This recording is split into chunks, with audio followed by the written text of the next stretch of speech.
Okay, good morning, Ken Corda, and I think it's to be welcomed that the time has finally come for the legislature here to finally react in proper fashion to the Supreme Court case, the X case 20 years ago. I think there's two parts to this. There's a constitutional element to this, and then there's the substantive issue itself. So if you take the constitutional element of it, I mean, in no other parliament across the world would a legislator be allowed to disregard a Supreme Court judgment, to disregard two referenda placed before the people, and then to suggest that we don't need to legislate in relation to this issue. I think it's quite clear that this legislation only goes so far, and so far as the Constitution actually allows us.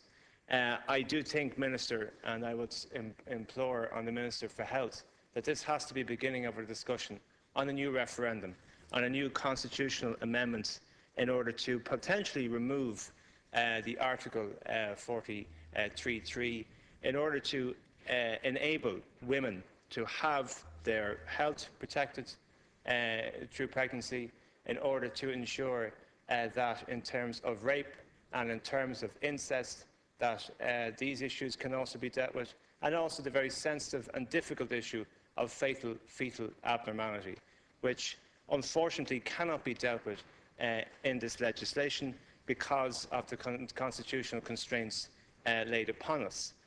But it is outrageous for anybody to suggest that we should not legislate.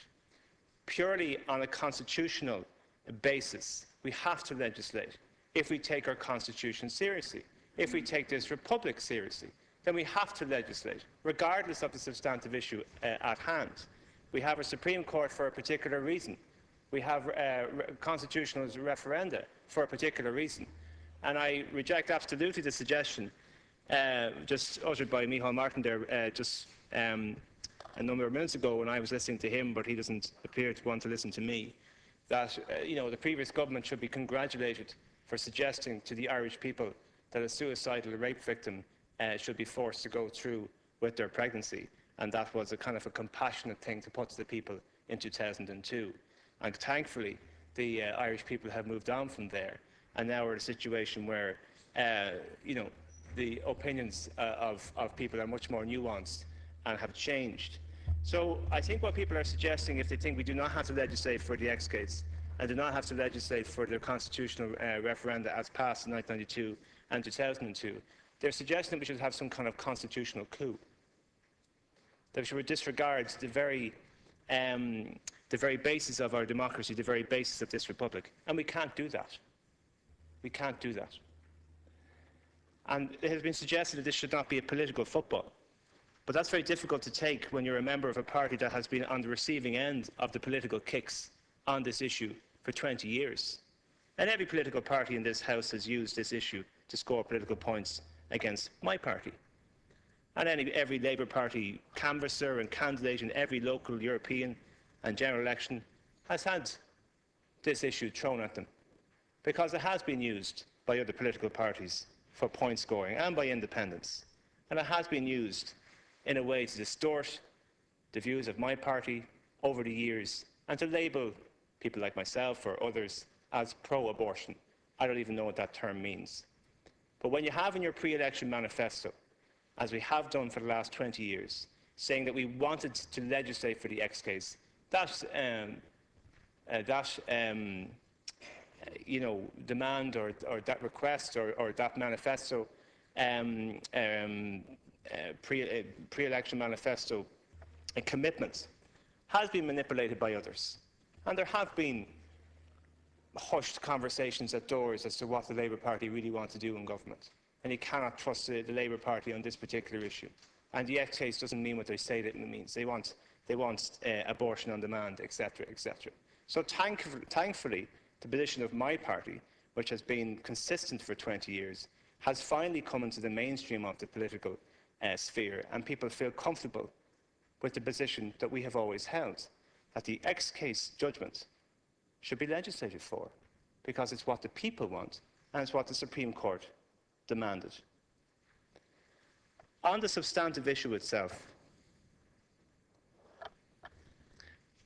we all get correspondence. We're all put under pressure. We're told that this bill doesn't go far enough. We're told it goes far too far. We're intimidated.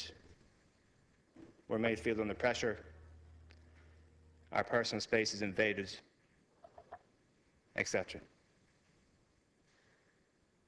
I cannot for the life of me understand why somebody would think that somebody who is suicidal as a result of a crisis pregnancy shouldn't have options.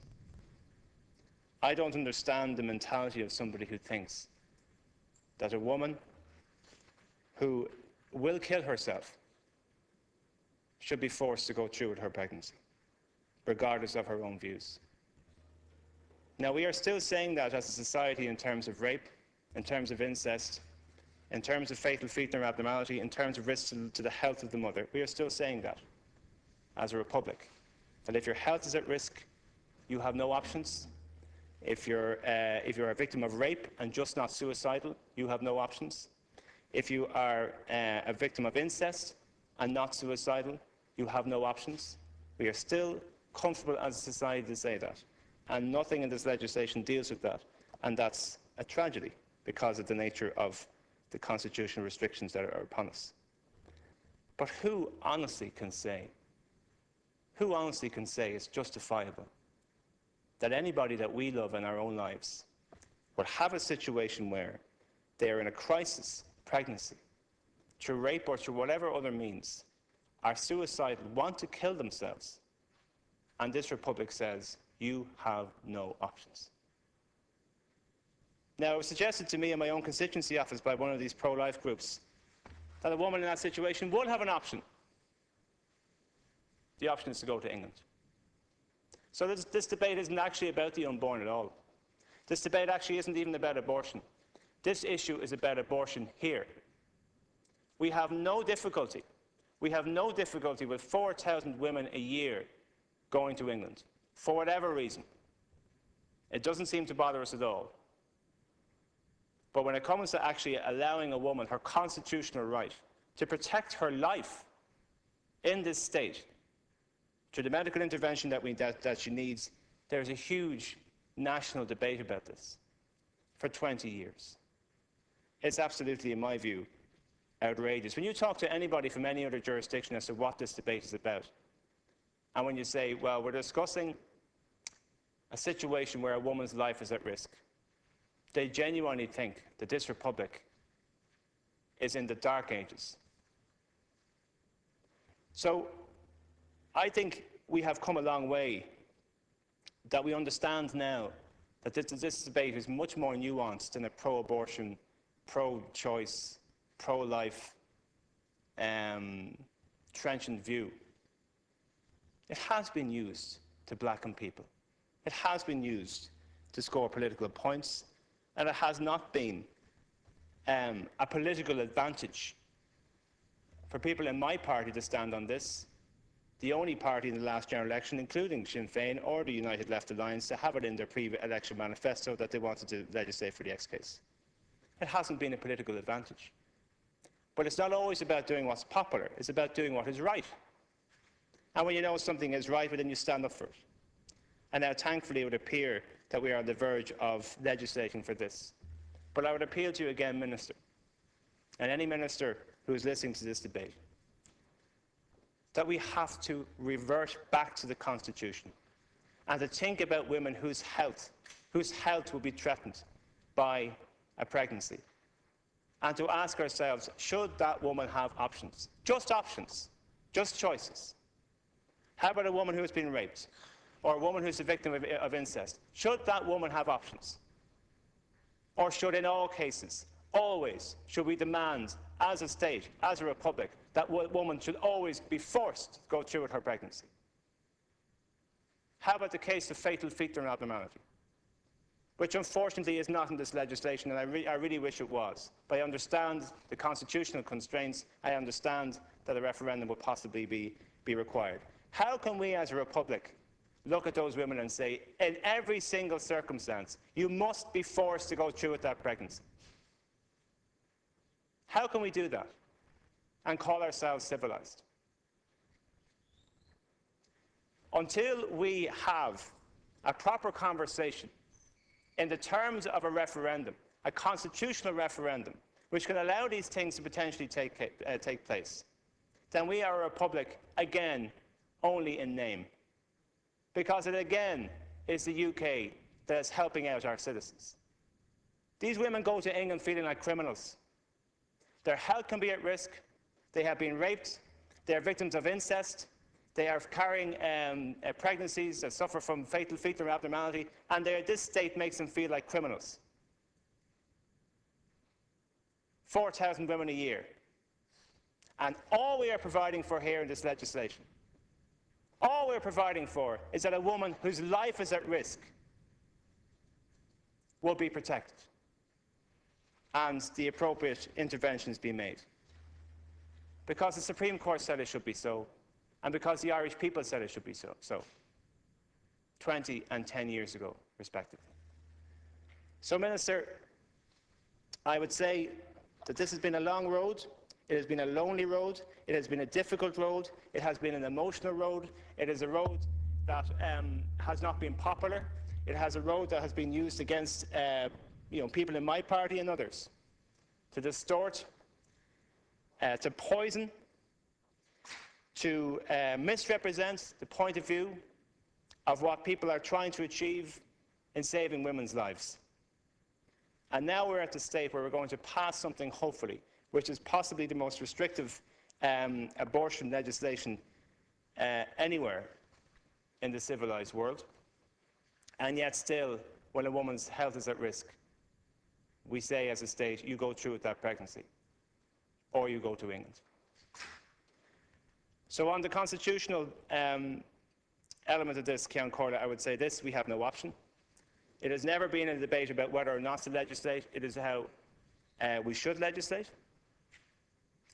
In terms of suicide and the conversation around suicide, we have to legislate in terms of suicidal ideation. It's what the X case was all about. And the people said in 1992 that they wanted to remain in, and the people, I find it remarkable that Fianna Fáil would try to congratulate themselves on some perverse action that they supposedly took in 2002 to suggest to the people of Ireland that a suicidal woman who wanted to kill herself should be forced to go through with her pregnancy, and that we should all stand back and say, well, actually, that was some action that Fianna Fáil took, and that should be lauded in some bizarre, perverse fashion. I think that's a really monstrous suggestion that is somehow progressive and progressed this argument along. All we are saying now is what the people have said twice. All we are saying now is what the Supreme Court said 20 years ago. So the Constitution is quite clear. Anybody who doesn't stand by this Constitution, doesn't stand by this Republic. On a substantive issue, let us all ask ourselves again, are we really serious about forcing women to go through pregnancies that will kill them? Are we seriously talking about forcing women to go through with pregnancies that will kill them? Or do we just want them to go to England like criminals? So, Ceann Comhairle, I'm almost tired of this debate. I'm looking forward to the debate on the X case to be concluded. I'm looking forward to having this legislation that has been promised for so long.